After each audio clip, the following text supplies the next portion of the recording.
தீபம் பாலபிஷேகம்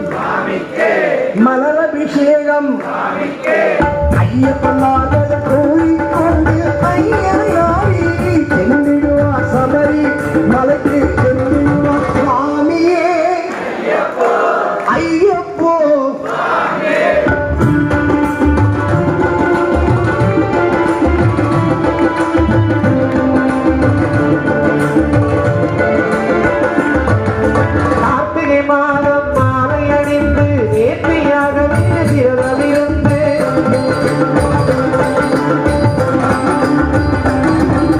பார்த்த சாரதி மைந்தரே உன்னை பார்க்கவே